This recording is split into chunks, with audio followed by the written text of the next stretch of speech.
पिछले कुछ दिनों में आपने जरूर देखा होगा कुछ फेमस लोग जिनका कहीं ना कहीं एक अच्छा सोशल इंपैक्ट रहा, लोग उन्हें जानते थे, फॉलो करते थे, लेकिन न्यूज आई कि उन लोगों ने इस्लाम कबूल कर लिया। जैसे कि ब्रिटेन की अल्फ्रेड विलियम बेस्ट कंपनी के मालिक बिलियनियर अल्फी बेस्ट, ब्राजील के फेमस फाइटर नेसेमेंटो, रशिया के ऑर्थोडॉक्स चर्च के पादरी, अमेरिका के famous rapper डर्क Derek, famous internet celebrity Andrew Tate, Vivian Dsena, हिलेरियन हैगी, इंडियन यूट्यूबर परम सिंह। इतने ज्यादा नाम हैं कि बता पाना मुश्किल है। लेकिन एक सवाल आता है कि इस्लाम में ऐसा क्या है कि लोग इतनी तेजी से मुसलमान हो रहे हैं, दूसरे धर्मों को छोड़कर इस्लाम अपना रहे हैं। जबकि अगर देखा जाए तो एक ऐसा टाइम भी चल रहा है जिसमें इस्लामोफोबिया भी अपने चरम पे है, लेकिन फिर भी लोग, और वो भी इंटेलेक्चुअल पीपल, बाकी धर्म के कंपैरिजन में इस्लाम को ज्यादा इंपॉर्टेंस दे रहे हैं। आज की इस वीडियो में हम जानने की कोशिश करेंगे कि इस्लाम दुनिया का फास्टेस्ट ग्रोइंग रिलीजन क्यों है।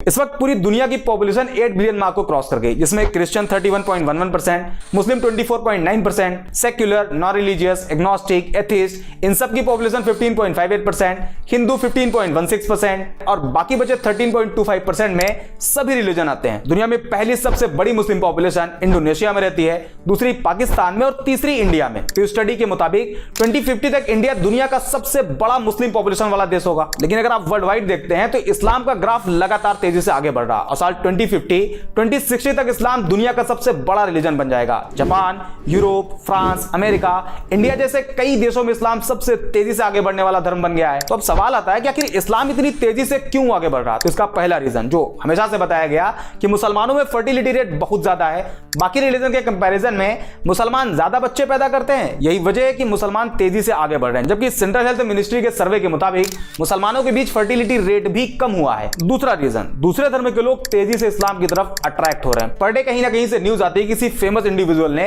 इस्लाम धर्म अपना लिया। कहीं कोई फेमस बिलियनियर होता है, तो कभी कोई फेमस फाइटर, तो कभी कोई फेमस रैपर, सेलिब्रिटी। ये उन लोगों की खबरें होती है जो कहीं ना कहीं फेमस होते हैं, लोग उन्हें फॉलो करते हैं। लेकिन ऐसे भी बहुत से लोग हैं जो इस्लाम अपना तो रहे हैं, लेकिन आम लोग होने की वजह से उन्हें सोशल मीडिया पर या न्यूज पोर्टल पर जगह ही नहीं मिल पाती। एक मोटा मोटा आंकड़ा आपको बताते हैं। द न्यूयॉर्क टाइम के मुताबिक अमेरिका के टोटल मुस्लिम पॉपुलेशन में 25% कन्वर्टेड मुस्लिम है और एक एस्टिमेट के हिसाब से करीब 20,000 से ज्यादा अमेरिकी हर साल इस्लाम कबूल कर लेते हैं। इसी तरह ब्रिटेन में करीब 6,000 लोग इस्लाम धर्म में शामिल हो जाते हैं। जापान भी एक ऐसा देश है जहां लोग तेजी से इस्लाम की तरफ आ रहे हैं। वसेदा यूनिवर्सिटी के अकॉर्डिंग पिछले 10 सालों में जापान में मुसलमानों की आबादी डबल से भी ज्यादा हो गई, जिसमें करीब 50,000 से ज्यादा जापानी लोगों ने इस्लाम कबूल कर लिया। और अभी हाल ही में एक रिपोर्ट आई जिसमें बताया गया कि दुनिया में मुस्लिम पॉपुलेशन 2 बिलियन मार्क को क्रॉस कर गई, जिसमें एक बड़ा नंबर कन्वर्टेड मुस्लिम का है। अब सवाल आता है कि आखिर लोग इस्लाम में कन्वर्ट क्यों हो रहे हैं? ऐसा क्या है इस्लाम में? तो इसका कोई एक जवाब नहीं। इस्लाम कबूल करने वाले लोगों से जब पूछा गया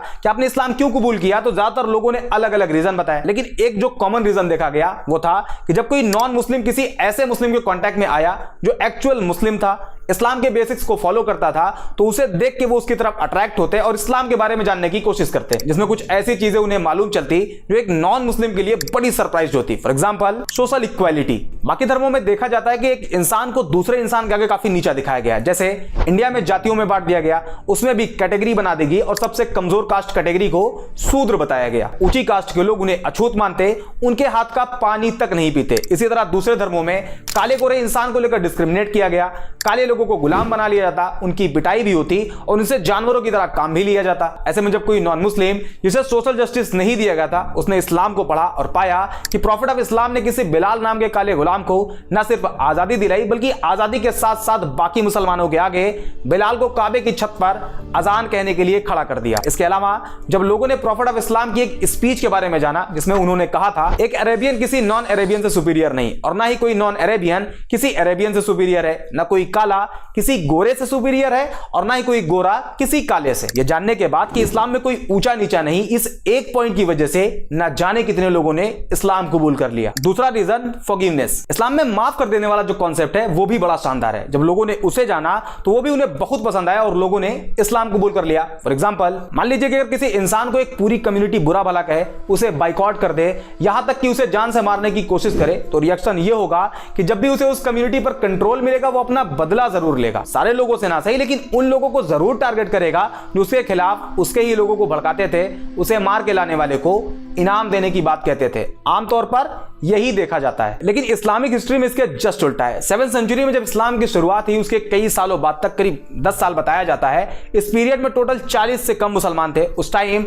अरब के जो पावरफुल लोग थे वो मुसलमानों को परेशान करते, प्रॉफिट ऑफ इस्लाम को जान से मारने की प्लानिंग करते, उन्हें जान से मार देने वाले को इनाम देने का वादा करते। यहां तक कि उस टाइम जितने मुसलमान थे उन सभी का सोशल बाइकआउट कर दिया गया और 3 साल तक अबी तालिब नाम की एक पहाड़ी पर कैद कर दिया गया। और मक्का के सरदारों ने यह अनाउंस कर दिया कि कोई भी मुसलमानों को कोई सामान न बेचे और अगर कोई ऐसा करता है तो उसे भी नहीं छोड़ा जाएगा। 3 साल बाद बाइकआउट पीरियड खत्म हुआ, लेकिन मक्का के लोग मुसलमानों को अभी भी टारगेट करते। सिचुएशन को देखते हुए 622 ईडी में मुसलमानों को मक्का से मदीना की तरफ जाने के लिए कहा गया, जिसे इस्लामिक हिस्ट्री में हिजरत कहा जाता है। हिजरत मींस माइग्रेशन। मुसलमान मक्का छोड़कर मदीना चले गए। उस टाइम मदीना को यसरब कहा जाता था, लेकिन मक्का के सरदारों का मानना था कि इस्लाम को पूरी तरह से अगर खत्म करना है तो उसके लिए सारे मुसलमानों को कत्ल कर दिया जाए। इसी इंटेंशन के साथ मुसलमान और मक्का के सरदारों की फौज के बीच पहली जंग लड़ी गई, जिसे जंगे बद्र कहा जाता है। इस जंग में मुसलमानों की जीत हुई और इसी हार का बदला लेने के लिए एक बार फिर मक्का के सरदारों की फौज निकली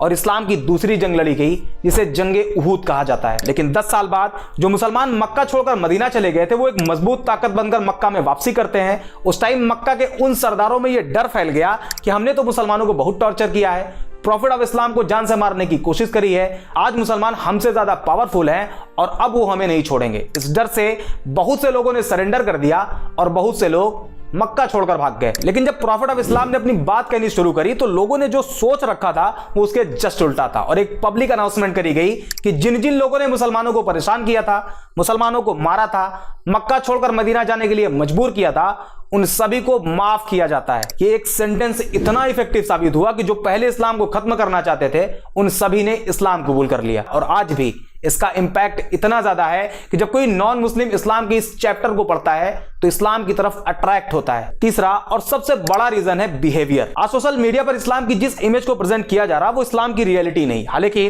मैं ये भी क्लेम नहीं कर रहा कि इस्लामिक बेसिक्स के अकॉर्डिंग सारे मुसलमानों का बिहेव अच्छा है। इस्लाम तो कहता है कि शराब पीना हराम है और शराब सभी बुराइयों की मां है, लेकिन फिर भी आज का मुसलमान शराब के ठेकों की लाइन में आपको लगा हुआ दिखाई देगा। बट अनदर हैंड कुछ मुस्लिम्स ऐसे भी हैं जिनका behave as it is Islamic basics के हिसाब से आज भी है। फॉर एग्जांपल, इस्लाम अपने मानने वालों को कहता है कि अगर तुम्हारे घर में एक रोटी हो और तुम्हारा पड़ोसी भूखा हो तो तुम्हारे लिए जरूरी है कि उसमें से आधी रोटी अपने पड़ोसी को दो।